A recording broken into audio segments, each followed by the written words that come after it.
Sometimes you walk past a monument and nothing happens, and sometimes it changes your life. For Marv Solberg, a brief encounter with General Grant became a multi-year obsession and ultimately one of the most popular websites on DC area attractions.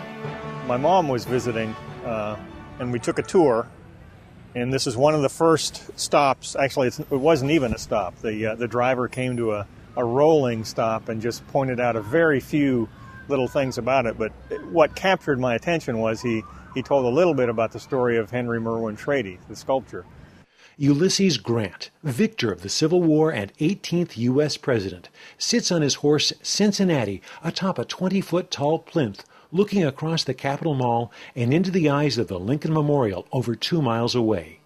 Although Grant looks calm and dignified, beside him are two dramatic sculptures showing the very real hardships of war. When I got home, I went online, and the only pictures that I could find online were pretty much straight-on shots. And of course, you couldn't see any of the detail of the artillery group and the mud and the rifles on the ground and the expressions on the faces of the soldiers. So that's what got me to thinking, somebody ought to put a lot of pictures of this one in particular on the web so other people, can see it. I really don't consider myself a photographer. I don't have a real good camera or any training or any, it's all intuitive. Okay, so one of the things that I always do is all the way around, from every angle, up close, far away. The expressions are varied. You can see the fear. You can see in some cases the really grizzled veterans are, just, all right, one more battle.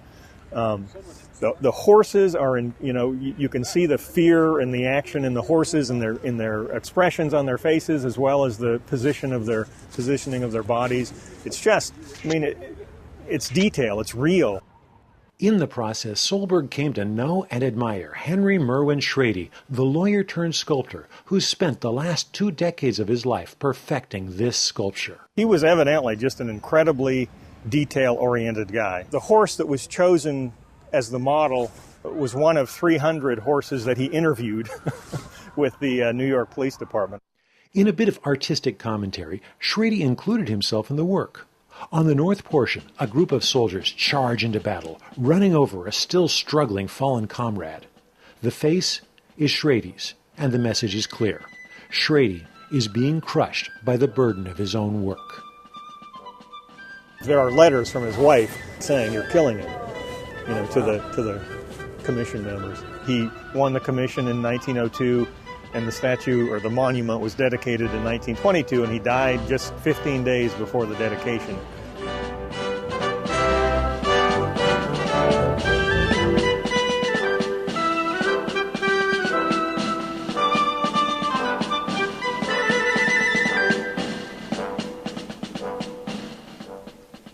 With his work on the Grant Memorial completed, Solberg found he wanted to tell more stories, and ultimately he set out to provide information and details on every monument in Washington, D.C. His website, dcmemorials.com, has been visited hundreds of thousands of times. While ad revenues are nowhere near enough to replace his day job as an actuary, they do cover the costs of his many expeditions. It wasn't satisfying to just do 10% of them or half of them. It was the satisfaction came from having them all cataloged.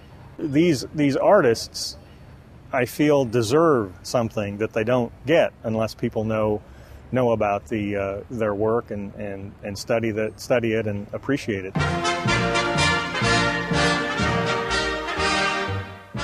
There are about 600 notable monuments in Washington, D.C., and you can find information and links for just about all of them at dcmemorials.com.